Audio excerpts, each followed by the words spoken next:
नमस्ते साथियों, इस वीडियो में आप सभी का स्वागत है। आप देख रहे हैं राइट इन्फो लैब का वीडियो। मैं हूं आपका साथी प्रदीप मौर्य और आज के इस वीडियो में हम बात करने वाले हैं बीएससी एग्रीकल्चर कोर्स के बारे में।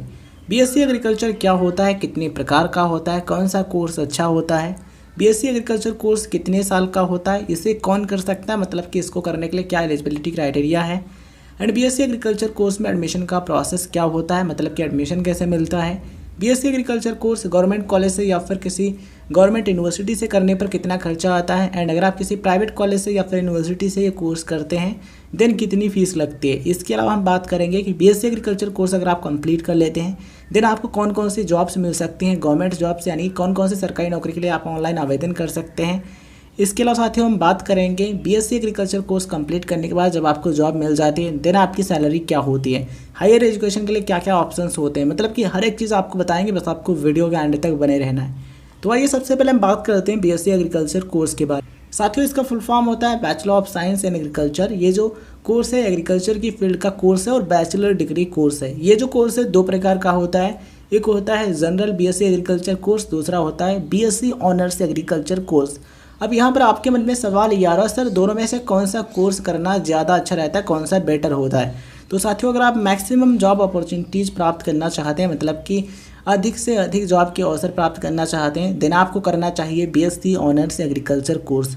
कुछ कॉलेजेस आपको बीएससी एग्रीकल्चर की डिग्री देते हैं और कुछ कॉलेजेस या फिर जो यूनिवर्सिटीज़ हैं वो आपको बीएससी ऑनर्स एग्रीकल्चर की डिग्री प्रदान करते हैं। तो आपके लिए सबसे अच्छा ये रहेगा कि आप बीएससी ऑनर्स एग्रीकल्चर करें एंड उसके बाद आपको अधिकतम जॉब अपॉर्चुनिटीज़ मिल सकती हैं। कोर्स की ड्यूरेशन होती है 4 साल यानी कि 4 ईयर्स, 4 साल का कोर्स होता है। सेमेस्टर्स की बात करें तो एक सेमेस्टर 6 महीने का होता है, एक साल में 2 सेमेस्टर होते हैं। इस तरीके से 4 साल का कोर्स होता है। टोटल आपको 8 सेमेस्टर्स यानी कुल 8 सेमेस्टर पास करने होते हैं, तब आपको मिलती है bachelor degree, professional bachelor degree, BSc honours agriculture की डिग्री। ठीक है, इस कोर्स में आपको पढ़ाया जाता है एग्रीकल्चर यानी कि कृषि से संबंधित जो सब्जेक्ट होते हैं वो आप पढ़ते हैं, कृषि यानी कि एग्रीकल्चर पढ़ते हैं। इसके अलावा एग्रीकल्चर जो साइंस है कृषि विज्ञान से संबंधित यानी कि जो अलाइड साइंसेज हैं वो भी आप इसमें स्टडी करते हैं। थ्योरी एंड प्रैक्टिकल क्लासेस आपकी इसमें होती हैं। इस कोर्स को कंप्लीट करने के बाद आप उन सभी जॉब्स के लिए, उन सभी नौकरियों के लिए आवेदन कर सकते हैं जिनके लिए डिमांड होती है एक एग्रीकल्चर ग्रेजुएट की, कृषि विज्ञान की फील्ड में स्नातक किए हुए व्यक्ति की। ठीक है, तो उन सभी जॉब्स के लिए आप आवेदन कर पाएंगे बीएससी एग्रीकल्चर या फिर बीएससी ऑनर्स डिग्री कोर्स करने के बाद। आइए अब हम बात करते हैं कि बीएससी ऑनर्स एग्रीकल्चर का जो कोर्स है इसको कौन कर सकता है। साथियों इसके लिए ज़रूरी है कि आपकी जो एज है कम से कम 16 वर्ष यानी कि 16 ईयर्स हो, मतलब कि 16 वर्ष से कम ना हो। इससे अधिक है तो आप फॉर्म भर सकते हैं, एडमिशन ले सकते हैं एंड कंप्लीट कर सकते हैं बीएससी ऑनर्स एग्रीकल्चर का कोर्स।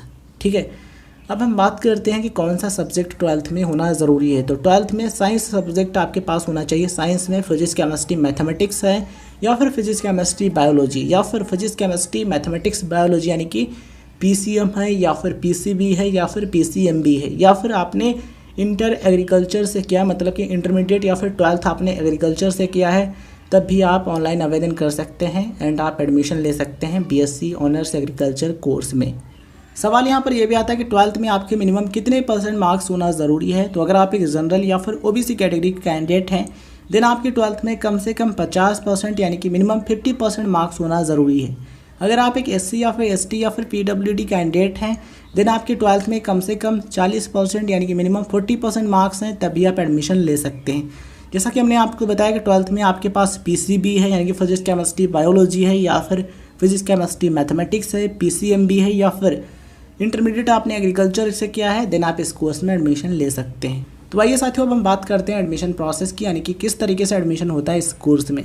तो यहाँ पर आपको एडमिशन मिलता है एंट्रेंस एग्जाम यानी प्रवेश परीक्षा के द्वारा, और कुछ प्राइवेट कॉलेजेस आपको डायरेक्ट एडमिशन भी देते हैं इस कोर्स में।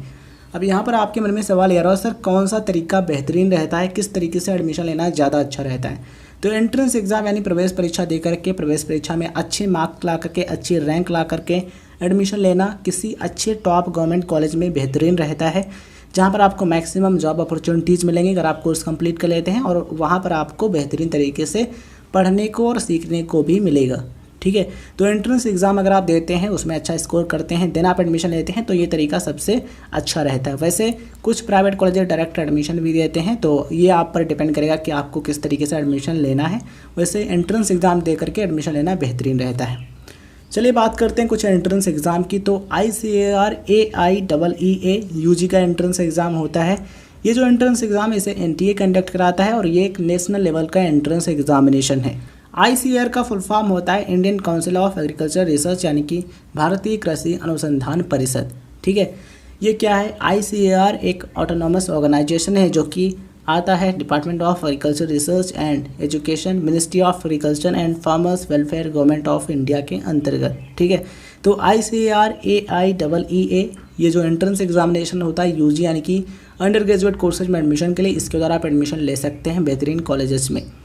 इसके अलावा साथियों स्टेट लेवल के जो एंट्रेंस एग्जामिनेशन होते हैं उनके थ्रू भी आप एडमिशन ले सकते हैं। जैसे कि बात करें उत्तर प्रदेश की, तो उत्तर प्रदेश यानी कि यूपी में यूपी कैटेट का एग्ज़ाम होता है। इसके अलावा बात करें एमपी की, तो एमपी में PAT एग्ज़ाम होता है, पैट का एग्ज़ाम होता है। इसके अलावा बिहार में Bihar combined entrance competitive examination board के द्वारा जो एंट्रेंस एग्ज़ाम होता है यूजी कोर्सेज में एडमिशन के लिए, उसके द्वारा भी एडमिशन आप ले सकते हैं बिहार में। तो यहाँ पर हर एक स्टेट के द्वारा एंट्रेंस एग्ज़ाम कराया जाता है स्टेट लेवल का, उसके द्वारा एडमिशन ले सकते हैं, या फिर जो नेशनल लेवल का एंट्रेंस एग्ज़ाम है उसके द्वारा भी आप इस कोर्स में एडमिशन ले सकते हैं। देखिए, आप चाहें स्टेट लेवल का एंट्रेंस एग्ज़ाम दें या फिर आप नेशनल लेवल का दें, कोशिश करें कि एंट्रेंस एग्ज़ाम में अच्छा स्कोर लाएं, अच्छा रैंक लाएं और अच्छे टॉप कॉलेज में एडमिशन लें। अब हम बात करते हैं साथियों एग्रीकल्चर कोर्स की फ़ीस के बारे में, यानी कि BSc ऑनर्स एग्रीकल्चर का जो कोर्स होता है, इसको अगर आप किसी गवर्नमेंट कॉलेज से करते हैं, गवर्नमेंट यूनिवर्सिटी से या फिर प्राइवेट से करते हैं, तो कितनी फ़ीस देनी होती है। तो सबसे पहले हम बात करते हैं गवर्नमेंट यूनिवर्सिटीज़ या फिर गवर्नमेंट कॉलेजेस की फ़ीस के बारे में। तो इस कोर्स की जो फीस है सरकारी कॉलेज या फिर सरकारी यूनिवर्सिटी की, वो होती है 4,280 रुपये से 77,280 रुपये। ध्यान रखिएगा, कुछ यूनिवर्सिटीज़ में आपको 4,280 रुपये इतनी फ़ीस देखने को मिल सकती है कम से कम 1 साल की। ठीक है, और कुछ यूनिवर्सिटीज़ में 20,000, 50,000, 60,000, 77,000 इस तरीके की फ़ीस भी देखने को मिल सकती है। ठीक है, तो एक रेंज हमने आपको बता दी है कि 4,280 से 77,280 रुपये तक फ़ीस देखने को मिल सकती है गवर्नमेंट यूनिवर्सिटीज़ में या फिर गवर्नमेंट कॉलेजेज में। ये है फ़ीस 1 साल की, यानी कि पर ईयर की फ़ीस है। ठीक है, तो पर ईयर यानी कि एनुअल फ़ीस ये है। बात करते हैं प्राइवेट कॉलेजेस की या फिर प्राइवेट यूनिवर्सिटीज़ की, तो यहाँ पर आपको देखने को मिलती है 66,000 यानी कि 66,000 रुपीज़ से 1,50,000 रुपये पर ईयर तक की फ़ीस। डिपेंड करता है किस कॉलेज से ये कोर्स करने जा रहे हैं। कुछ कॉलेजेस में आपको 66,000 रुपये फ़ीस देखने को मिलेगी, कुछ में आपको 80,000 रुपये, किसी में 1 लाख होगी, किसी में 1,20,000। ठीक है, इसके अलावा 1,35,000, 1.5 लाख रुपए तक भी हो सकती है 1 साल की फ़ीस। ठीक है, तो डिपेंड करता है कॉलेज कहाँ पर है, कैसा है, क्या है और उनका फ़ीस स्ट्रक्चर क्या है। तो ये फ़ीस की रेंज होती है जैसा कि हमने यहाँ पर आपको बताया है, और वैसे डिपेंड करता है कॉलेज पर कि आप किस कॉलेज से करने जा रहे हैं। अब सवाल यहाँ पर ये भी आता है किस कॉलेज से या फिर किस यूनिवर्सिटी से कोर्स करना ज़्यादा अच्छा रहता है, सबसे अच्छा रहता है। तो साथियों, अगर आप किसी ICAR एक्रीडिटेड यूनिवर्सिटी या फिर कॉलेज से कोर्स करते हैं तो ज़्यादा अच्छा माना जाता है। वैसे आप UGC के द्वारा रिकॉग्नाइज्ड यानी कि UGC से मान्यता प्राप्त यूनिवर्सिटी से भी ये कोर्स कर सकते हैं। तो आइए साथियों, अब हम बात करते हैं उन सभी टॉप गवर्नमेंट जॉब्स के बारे में जिनके लिए आप अप्लाई कर सकते हैं BSc एग्रीकल्चर कंप्लीट करने के बाद। अगर आप BSc ऑनर्स एग्रीकल्चर कंप्लीट कर लेते हैं देन आप अप्लाई कर सकते हैं UPSC IFS एग्ज़ाम के लिए। IFS यानी कि इंडियन फॉरेस्ट सर्विस एग्ज़ाम के लिए। UPSC सिविल सर्विस जो एग्ज़ाम होता है उसमें एक सर्विस ये भी होती है, कौन सी? Indian forest service. ठीक है, तो इसके लिए आप अप्लाई कर सकते हैं, इस सर्विस को ज्वाइन कर सकते हैं। अलग अलग जो पोस्ट होती हैं उन पर आप काम कर सकते हैं।